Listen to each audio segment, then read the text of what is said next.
In the referendum, 3.5 years ago, people voted for change. They wanted to change the way we were told what to do by unelected bureaucrats in Brussels. They wanted to change our immigration system and take back control of our borders. They wanted to change the fact that we sent the EU £350 million a week gross, rather than spending that money on our priorities, like the NHS. And they wanted change because the status quo was not working for them. The referendum didn't create division in society, it revealed it. Divisions between North and South, rich and poor, young and old, which politicians of all parties have failed to address for too long. Across the country, there were overlooked families and undervalued communities who believed the system was not working in their best interests. While some, particularly in London and the South East, had reaped the benefits of economic growth, other parts of the country were left behind. Rather than bring prosperity to these communities, globalisation seems to hollow them out. Ageing infrastructure, low-wage jobs, poor public services, fading high streets. These were common features of many of the places which voted to leave. The referendum was a chance for their voices to be heard and their concerns listened to. Far from helping these communities, the EU seemed a distant institution, deaf to their concerns. When it came to the free movement of people or the bureaucracy,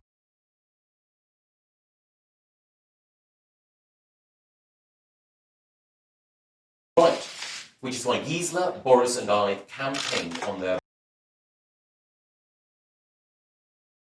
voted for change. But 3.5 years on, that change has still not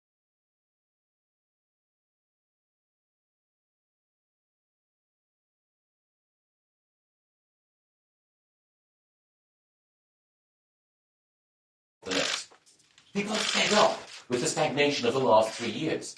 And the grave risk of this election is that there is another hung parliament, meaning more dither, delay and deadlock. Now, every independent commentator agrees the Conservative Party is the only party capable of winning a majority at this election. And as the distinguished pollster Professor John Curtis has said, it's a pretty binary contest. Either Boris gets a majority and we're leaving the EU on the terms that he's negotiated, or we get a hung parliament. The only way that Jeremy Corbyn can get to Downing Street is to form an alliance with Nicola Sturgeon and the SNP. And she has named the price of her support next year. Another referendum on Scottish independence in 2020. So, instead of delivering the change that people are crying out for, a Corbyn-Sturgeon alliance would waste 2020 on 2 referendums. And on Brexit, Jeremy Corbyn won't even tell us how he would eventually vote in his own referendum. He'd ask the public to troop into the polling booths in order to choose between Remain and whatever deal he'd negotiated, while he put his feet up in Downing Street. If he can't even decide whether we should remain or leave, how can we possibly trust him to take critical decisions on behalf of the country? He would abdicate his duty and run away from his responsibilities. He is totally unfit to run this country. And in wasting the country's time on referendums, he would not deliver the change that people voted for. And that's why a vote for any party other than the Conservatives is, in effect, a vote for another hung parliament, a vote for more dither and delay, a vote for a Corbyn-Sturgeon alliance, a vote for 2 more referendums next year. Put simply, a vote for any party other than the Conservatives is a vote against change.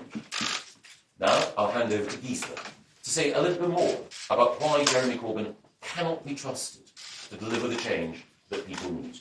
Gisela. Thank you, Michael. As a Labour MP, I was chair of the Vote Leave campaign, which brought together not only the 3 of us, but also volunteers and supporters from nearly all the political parties. In the referendum campaign, Vote Leave promised that a vote to leave would see us take back control of our laws, borders, money and trade. That was 3.5 years ago, and all this should of course have happened by now. But Brexit has not happened, because Labour, the Lib Dems and others have done everything they can to frustrate, delay and overturn the referendum result. Labour have voted twice to delay Brexit. The Labour leadership, the shadow cabinet and most Labour MPs do not believe in Brexit. And Labour's proposed Brexit deal is so bad that not even Jeremy Corbyn can bring himself to support it. So that means Leave voters have a clear choice at this election. Put Brexit at risk with Jeremy Corbyn, or get Brexit done with Boris Johnson. And we must get Brexit done. There's too much at stake. So we need to get on with it, so we can start to rebalance our country, so that counties, towns, villages away from London have a greater voice and are no longer ignored, so that we can strengthen and modernise our health service, give our children and grandchildren the education and training they need, and get on with building the strong economy we need if we are to meet the urgent challenges of climate change and invest in the renewal that our country needs. I became a Labour MP in 1997, in the landslide which saw Tony Blair become Prime Minister. And I was lucky enough to represent some of the most resilient, generous and fair-minded people in the country, and to serve in a Labour government as a minister during a time of optimism of what Labour could do and bring about. For many, Labour represented the hope of a better and fairer Britain, and one that could thrive economically and restore a sense of pride. But that has changed. I am devastated by the rise of anti-Jewish racism within the Labour Party and the abandonment of the kind of moderate, pragmatic and fair-minded politics which has been the characteristic of Labour in all my political life. I still think myself of Labour. I still hold Labour values. But whilst my values have not changed, the same can't be said for Jeremy Corbyn's Labour Party. This is no longer the Labour Party that I and many thousands have joined. The Labour Party of John Smith, Gordon Brown and Tony Blair has gone, at least for now. And I know that for many, supporting Labour is part of the family tradition. They will feel, as I do, that they face a difficult choice. They're torn between loyalty to their party and the best interests of the country as a whole. And I say to these traditional Labour voters, who 3.5 years ago voted to leave, that we can bring the country back together again. And we can unite. But that is not by voting for Jeremy Corbyn. I started these remarks by saying that Vote Leave was a cross-party endeavour, and I believe that this election, we need to come together again, once more. Set aside party allegiance to get Brexit done and heal the country. In this election, I will not vote for Jeremy Corbyn, but I can vote for Brexit. This is, after all, the Brexit election. And a vote for Boris Johnson this time round is a vote to get Brexit done. But let me be clear.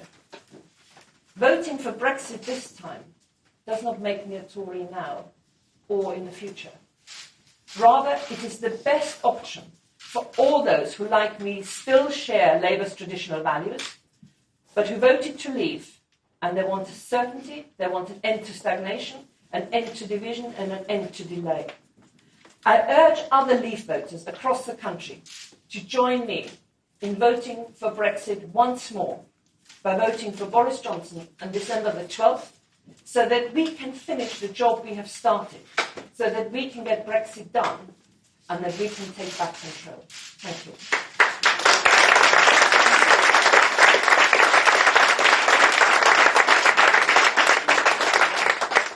Thank you, Giza, and thank you, Michael. As Giza and Michael have said, we came together to campaign to leave the EU because we shared a vision for this country, and we believe that this is a great country and that it could achieve so much more if it was freed from the shackles of the EU.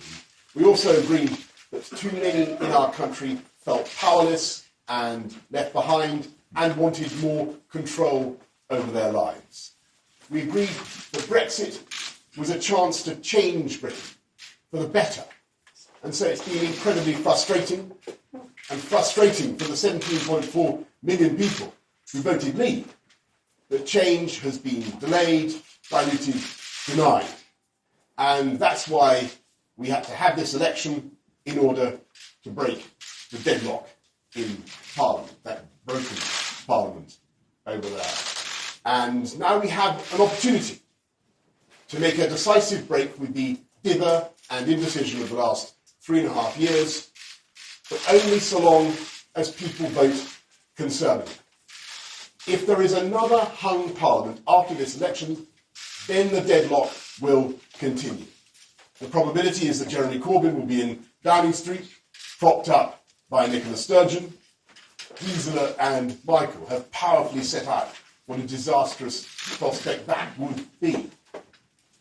But if there's a Conservative majority government, we can deliver the change that people voted for. And how? By getting Brexit done and unleashing Britain's potential. Our first move will be to bring the withdrawal agreement bill back before Christmas and then leave the EU on the 31st of January. No ifs, no buts, we'll get it done. I have total confidence that we will do it because every single Conservative candidate at this election has personally pledged to their prospective constituents that they will back my deal. It's a deal that allows us to take back control of immigration, introduce an Australian-style points-based system, improve our border security. It's a deal that stops ongoing contributions to the EU budget and lets us redirect funding to domestic priorities. It's a deal that means we can get rid of EU rules and regulations that have often held us back. And when we get that deal through, we can finally move on as a country and realise the opportunities of Brexit. And today we're setting out some of the specific ways in which we will change EU law so as to enjoy the benefits of Brexit without a lot. We will back British business by ensuring that the public sector buys British. We'll scrap the tampon tax. We'll back British industry by making sure we can intervene when great British businesses are struggling. And these are some of the benefits which will directly result from leaving the EU. In addition, we will also take steps to ensure that the Australian-style points-based immigration system is in place by the 1st of January 2021. And by lowering the number of unskilled immigrants who have been able to come here with no job lined up, the system will remove a major force that puts a downward pressure on wages. Getting Brexit done will enable us to deliver change more widely across the country. We can get on with investing in the NHS, recruiting 50,000 more nurses, delivering 50 million more GP surgery appointments, securing the equipment and the drugs we need to keep people safe and well. We can invest in schools, ending unfair funding differences by increasing the minimum amount of funding per pupil to £4,000 in primary schools, £5,000 in secondary schools. We'll crack down on crime by putting 20,000 more police officers on our streets and introducing tougher sentences for the worst offenders. We'll help the high street by cutting business rates and investing in local places and communities. And we can do all this in our transformative manifesto without raising income tax, national insurance or VAT. And no other party can deliver change at this election because every other party would be stuck in that self-same, hung, broken parliament, arguing amongst themselves about Brexit, which is why the only way to secure change at this election is with the Conservative Party. And if we do this, we will at last be able to lift ourselves out of the present morass and go forward with confidence. We are a great country and we can be greater still. We'll make Britain the best place in the world to live, to raise a family, to grow up, to see your grandchildren grow up. The best place to start and grow a business. The best place for education, innovation and science. We'll deliver an NHS which looks after us when we're sick and brings us back to health.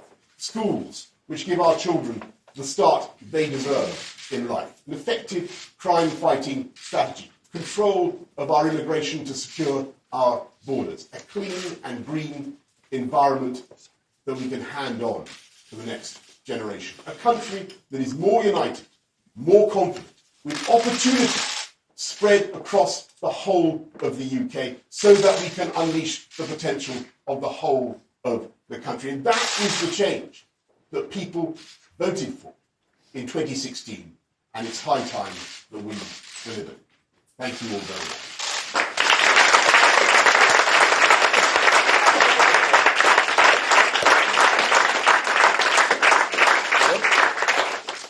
Thank you all very much for coming here. There's time for some questions, and we've got representatives from lots of organisations, but I think we'll start with John Kienar from the BBC.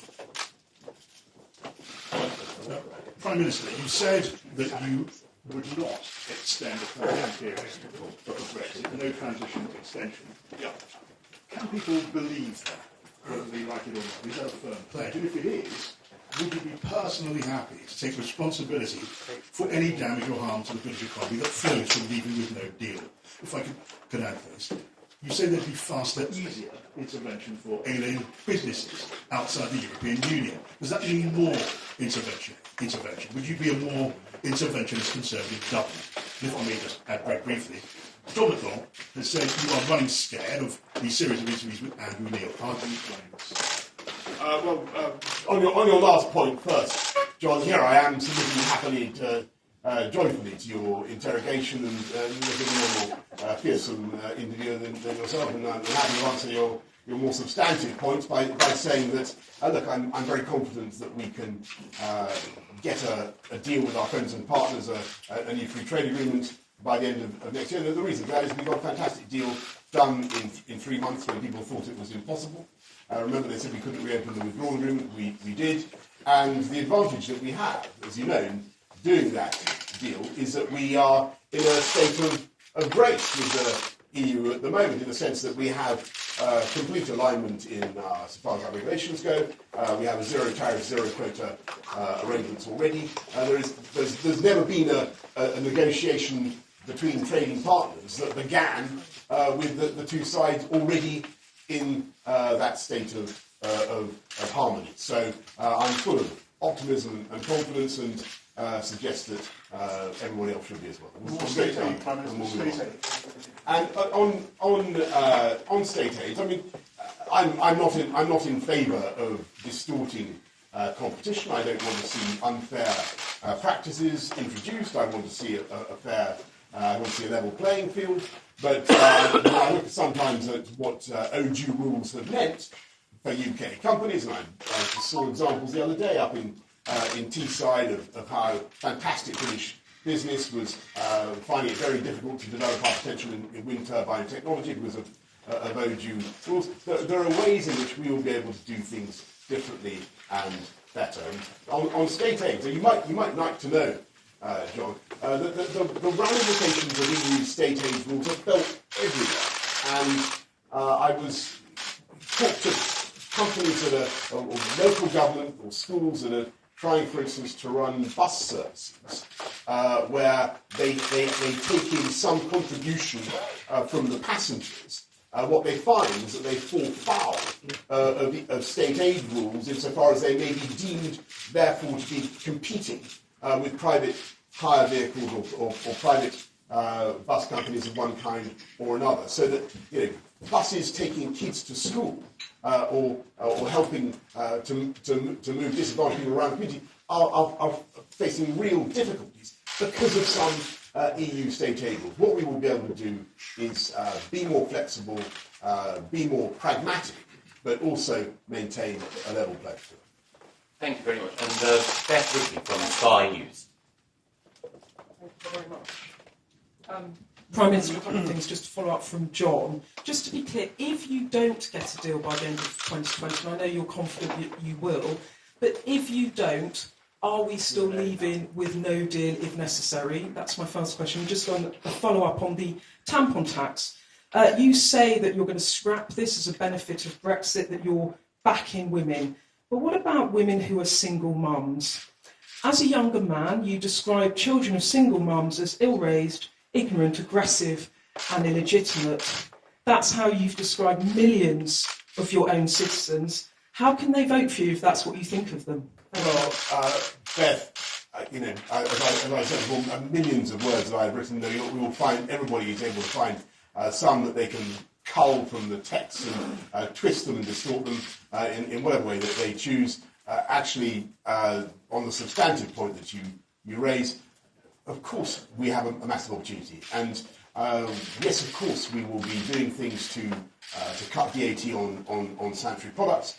Quite right. Why not? We should. It's a freedom that this country has. We'll be able to do free ports. We'll do loads of things differently and better. And I think the question I would really like people to focus on is this fabled New Deal that only Jeremy Corbyn backs, except he doesn't back it, that he wants to do. What single new freedom or opportunity would it give the UK even if he were able to secure that deal from us? It's not at all clear to me that he'd be able to do anything. He wouldn't take back control of our tariffs, he wouldn't take back control of our laws, he wouldn't take back control of our VAT. Just to say, he wouldn't be taking back control of our immigration policy. And yet this is the deal that is supposed to be put to the British people as the lead offering in his referendum next year. I mean, the whole thing is utterly preposterous. We have a great deal. It allows us to come out on January the 31st. It does what people wanted. It allows us to deliver Brexit, and we're going to deliver. But will you leave with no deal if you can't get a trade deal done by the end of December? I think people need to know. We will look at the situation that we're in. As I said just now to John, we are in a fantastic situation. I have every confidence that we'll be able to do a great deal, a great free trade deal, not just with the EU, but with countries around the world. And we will begin straight away on January the 31st. And as I say, we have the advantage, not only that we're already in a state of harmony with the EU, but also that our friends in the EU have a very considerable trade balance surplus with us in goods of £65 billion, and they have every incentive to get on with it. And Paul Brand from ITV. Thank you. Since you last stood together on the morning after the referendum, you've blamed pretty much everyone for the failure to deliver Brexit, whether it's MPs, the courts, the EU, everyone that is, except for yourselves. Is any one of you willing to take responsibility for the fact that you started this project and you started it without a plan? No, well, I'm certainly willing to take proper responsibility for the fact that we believe in. I'm sure that Michael and Gove will speak for themselves, but I think it's a great project for this country, and it's a great shame that Parliament has impeded it for the last 3.5 years. I think it has corroded trust in democracy. We want to get Brexit done. There's only one way forward, as Gove has said, and that's to vote Conservative at this election. Yeah, please, the one. I think one of the tragedies is that the alternative versions to us leaving aren't actual alternatives. They're just variation of Remain. If I look at what, at the moment, the Labour Party, to my great regret, portrays as being options being offered, it just varies options of staying in. And we had a referendum. Voters were told that it's a once in a generation. They were told by the then Prime Minister, whatever you decide, I will do. And then we had 3.5 years of variation on the theme of how can we stop it. And I think now is the one and only chance. And this is a really, really important thing. If we don't get this over the hurdle now and get it delivered, Brexit will not happen. Let's be clear about that. Gisela and Boris are absolutely right. I take full responsibility for all of my actions, but so should all of those MPs in the House of Commons who stood on manifestos saying that they would deliver Brexit, and then when they were elected, did everything possible to frustrate it. Boris, as Prime Minister and as Foreign Secretary, has done everything he can to get us out of the European Union. But there are people, some of whom stood as Conservatives, many of whom stood as Labour candidates, who said to the people, yep, you voted to leave, I will honour that vote. They did not. The only way we can get Brexit done is by making sure that we have a working Conservative majority to get Parliament working again. Now we'll take, because we want to take as many questions as possible, we'll take a group. So we'll take Francis from the Times, Dennis from the Irish Times, and Harry from the Mail on Sunday. Francis. Mr. Johnson, Francis from the Times. I've read that 1995 Spectator column very carefully several times. Have your views changed about single mothers and their children?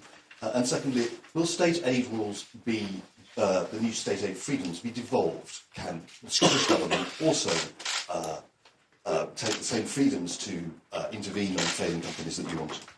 Yes. Dennis Norton from the Irish Times. Prime Minister, you said you want a level playing field with the European Union, but the measures you're proposing on state aid and public procurement are the opposite of that. And the European Union has made very clear that they won't give you a zero tariff, zero quota trade deal if you diverge in ways like this. Why do you believe it's in your country's interest to put at risk that level of market access for the sake of these measures? And Harry Gove. Thank you, Prime Minister. Your government's begun the process of bringing children back from northern Syria, British citizens. Do you fully support this? Was last week's operation a one-off? And is it a price worth paying to open a legal back door to ISIS fighters and their brides to possibly come back to the UK as a result of your actions? Yeah. Thanks very much. Francis, on my previous articles, I've said a lot about that over the course of the last few weeks, and I'll just repeat my point. You can always find bits and pieces that seem to mean one thing. In fact, almost invariably, that the article in question is saying something very different. And on your point about competition, will it be devolved? State aid, will they be devolved? No, we believe that to be a national competence, and we'll be retaining that nationally. And on Dennis's very good point about how is that going to be compatible with a free trade deal, well, of course it's compatible, and were there to be any issues arising, then, as you know, under any big free trade deal, there's a joint committee to arbitrate on whether some unfair subsidy or dispensation has been made. But it would be a committee of sovereign equals, as I'm sure you understand, such as exists between the EU and Canada or whatever. And on Harry's point about the children from Daesh, look, this is a very, very difficult business because there are extremely difficult military and security issues that surround this whole question. There are also difficult questions about finding exactly which children might be eligible or capable of being brought back to this country. There's a very small number, we think, that do fall into that category, Harry, and we've done what we can to help in that small category. It's not a large category, but we're doing what we can. Do you have any representatives from Channel 4 here? Yes, okay. We'll take the gentleman from Channel 4, and then we'll also... I can't see any female colleagues. Oh, yes, I can, Heather. So, the gentleman from Channel 4, Heather from The Guardian, and then Sebastian Payne from the FT. Hello, Prime Minister. Paul McNamara from Channel 4 News. Thank you for the question. You just said that you have every confidence of getting a deal by the end of next deal, but your opponents say the threat of no deal is still very much on the table. So quite simply, yes or no, will you end no deal preparations? Will you end the vast sums that have been spent on no deal preparations? Well, should we get the others? Sorry. No. And so, next in line, Heather from The Guardian. Hello. Was that working? Prime Minister, outside Downing Street, when you became Prime Minister, you said, we will fix the crisis in social care once and for all, and with a clear plan we have prepared to give every older person the dignity and security they deserve.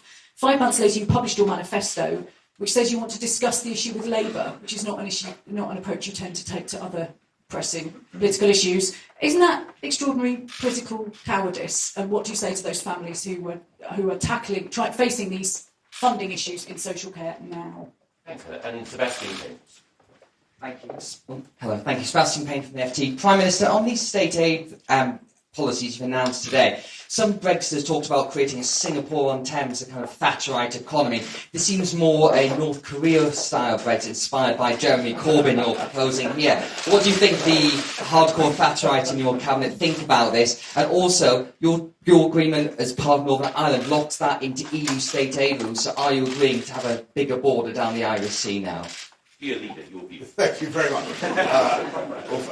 Thank you. On Paul's question about no deal preparations, actually I think they were thoroughly useful in many ways, but particularly useful in getting the deal that we eventually did, because I think it convinced the EU that we were in earnest about leaving. and many of those preparations will be extremely valuable as we come out of EU arrangements anyway. So I think that they're the right thing to have done and to keep in a state of readiness. But by the end of 2020, I'm also confident that we will have a great new FTA ready to go for the reasons that I've set out. And of course, the preparations will remain extant. There's no reason to dismantle them. We are coming out of the. Can I invite you not to keep asking me supplementary questions while I'm trying to answer the next question? But as far as coming out of the EU goes, it will be necessary, obviously, to change our arrangements, our relationships, and a lot of the preparations that we have done, thanks very much to Michael in his role as Chancellor Duchy of the last period, have been extremely valuable and continue to be of value. Heather asked about the crisis in social care. It is a huge national crisis, as everybody knows. We're putting massive amounts more into the NHS. This is the biggest increase in funding in the NHS in modern memory. We're increasing funding of the NHS by about 29% from 2018 to 2023. And this is huge sums going in, but it's the interface between people leaving hospital, social care, that is causing real problems. So what we've done is put £1.5 billion immediately.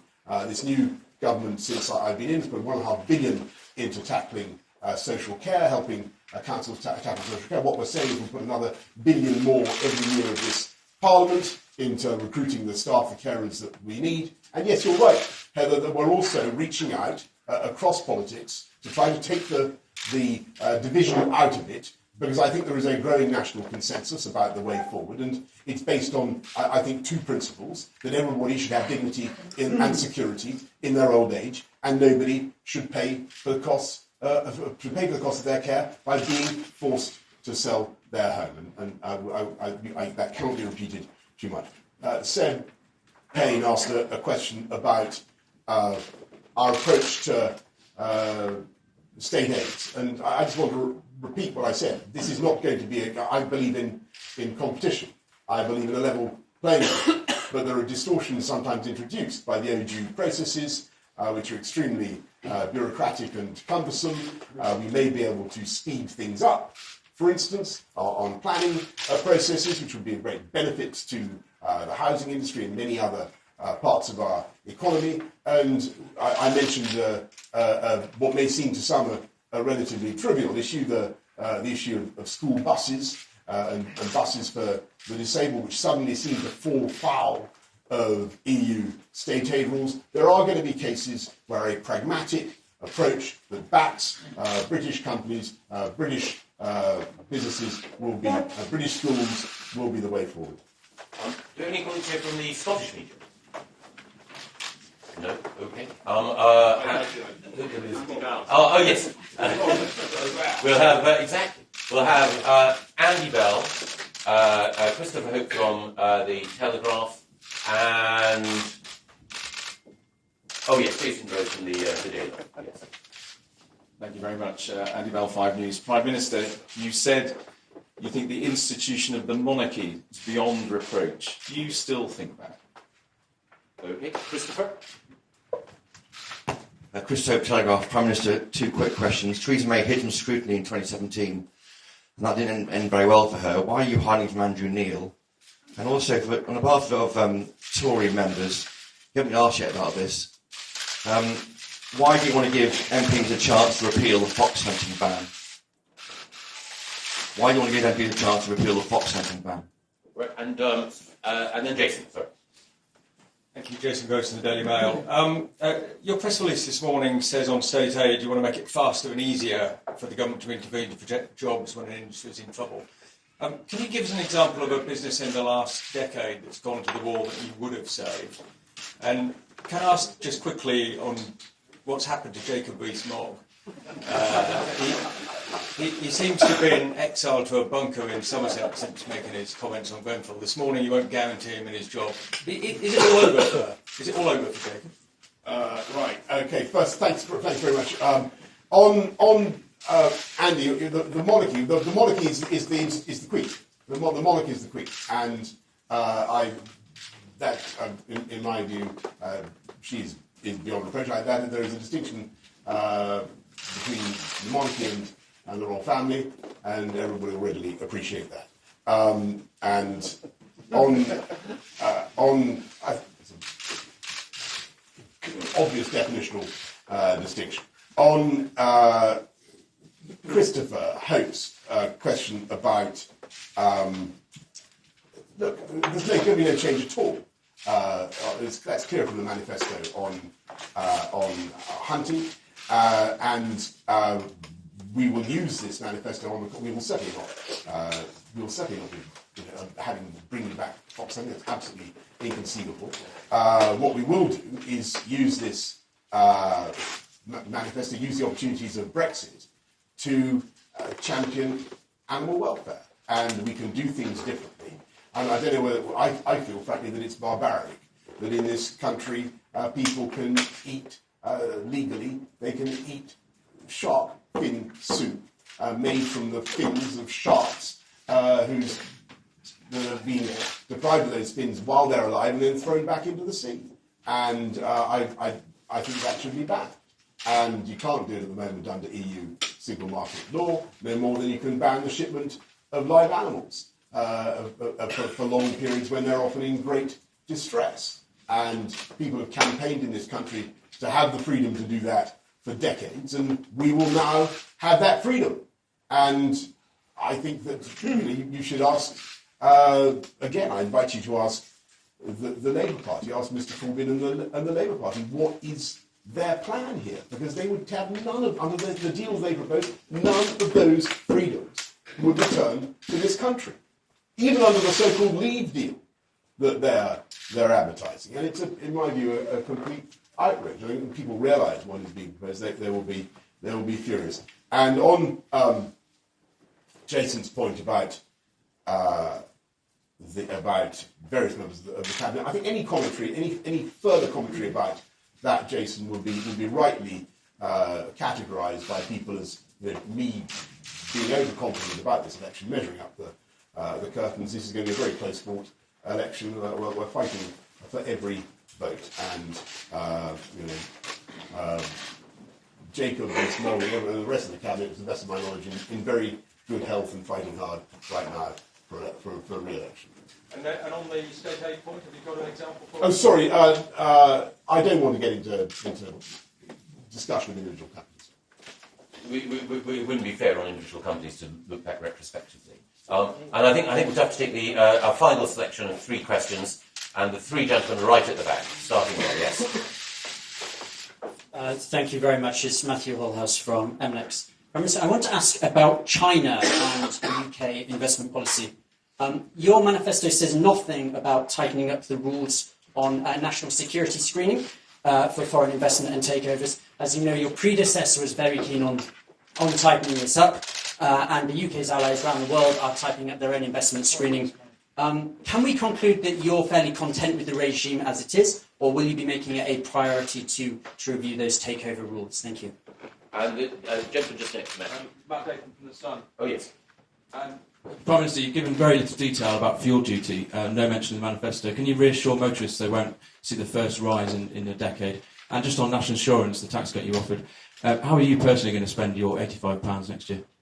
And yes, the gentleman just next to Matt. Hi, Prime Minister. Emilia Kazalico from Politico.eu. 3 quick questions. Firstly, will you meet Donald Trump when he comes to the UK next week, or are you worried that he might pull up your election campaign? Secondly, you said last night that you've never lied in your political career, but were you not sacked by Michael Howard in 2014 for lying about an extramarital affair that you had? And before you answer quickly, that's not about MPs delivering Brexit or Brexit, it's a question about your personal conduct. And thirdly, can you name one thing that you like and respect about Jeremy Corbyn? Yeah, barrel load of questions there. I'll hand it to Prime Minister in a second, but the one thing, that, just in response to Matthew's question, that I want to say is that it is the case that within the Cabinet Office there is a specific unit that looks at potential takeovers and screens them for security reasons, and I and the Cabinet Office Minister Oliver Dowden had undertaken to strengthen that unit and to strengthen protections in the future, but you will appreciate, given the sensitivity of these cases, I can't say more than that, but we certainly don't believe that the current provisions which are in place are robust enough. And I'll hand over to the Prime Minister and to Gisela for the last words. Just on that, I obviously think Michael is right. There is a balance to be struck between continuing to be open to investment from China, which I think is very important for this country. We will continue to do that and to build a trading partnership with China. But clearly we can't do anything that prejudices our critical national infrastructure, our security, or do anything that would compromise our ability to cooperate with Five Eyes security partners. So those are the parameters.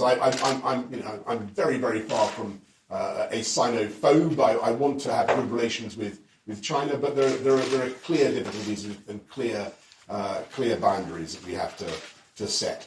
And on Matt's question, well, Matt, everybody in this country is going to get, or every taxpayer is going to get a tax cut. 31 million people will benefit from the cut of national insurance. We're also going to cut taxes on businesses, on SMEs. But that's the right way forward. We are a tax-cutting government.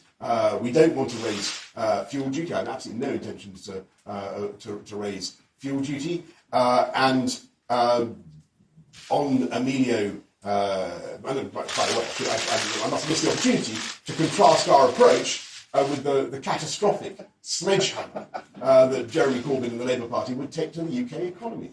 And it would mean huge tax rises for working people. It would mean everybody paying £2,400 more pounds in tax. His prospectus is economically ruinous. And the crucial thing is that, of course, it's not just the burden of taxation, it's what would happen to the interest rates that the market charges on this country's debts. And they would go up, and that would push up the burden of mortgages for everybody in the UK. And it is not the right way forward. Never forget, every time Labour leave office, they leave the public finances in ruins. That's what they did last time, and they always leave unemployment higher than when they came in. And as I said before, the only difference between Jeremy Corbyn and John McDonnell is they proposed to start with an economic crisis rather than end up with one. As for Emilio Casalicchio's question about NATO, I'm obviously going to be hosting the NATO leaders meeting and look forward to meeting all the NATO heads of government coming to that meeting. And on your point about trust, let me just repeat what I said before. I do not set out to mislead the electorate in my policies, in what I set out to achieve. If you look at my record over the last 10 years, when I've set out to do something, I've gone at it with as much energy and determination and work as I can. Time and time again, we've not only delivered, but over-delivered. That's one of the reasons I'm so frustrated at the moment about what's happening with Brexit and with this Parliament. And I repeat, the single thing that has undermined and corroded trust in politics has been the failure of the last 3.5 years to deliver Brexit. We've got to get on and do it and take the country forward. Thank you. Gisela, anything else you wanted to add?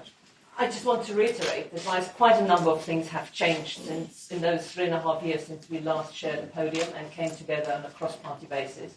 But the one thing which hasn't changed is we still have not left the European Union. The only way to deliver Brexit is by now voting for Boris Johnson on the 12th of December, not because if you voted leave and you're a traditional Labour voter, you suddenly become a Tory. That does not make you a Tory. What it does mean is if you voted leave and you want to deliver this, then that is the only way to produce a clear majority. And that's why we're here today, and do not lose sight of that basic message. I want to thank you all for coming. I just want to stress that the Prime Minister has been on this platform now for more than 45 minutes. He's taken questions, more questions, I think, than any party leader has taken at any press conference during the course of this general election. I think during the course of this general election campaign. And so the Prime Minister has a message which is clear, and it's one that's been underlined by Gisela. And I think Gisela's courage, as someone who is a lifelong Labour member, who's dedicated her life to the Labour Party, but who is first and foremost a Democrat, Gisela's courage and her public service is an example to us all. So thank you all very much. Thank you.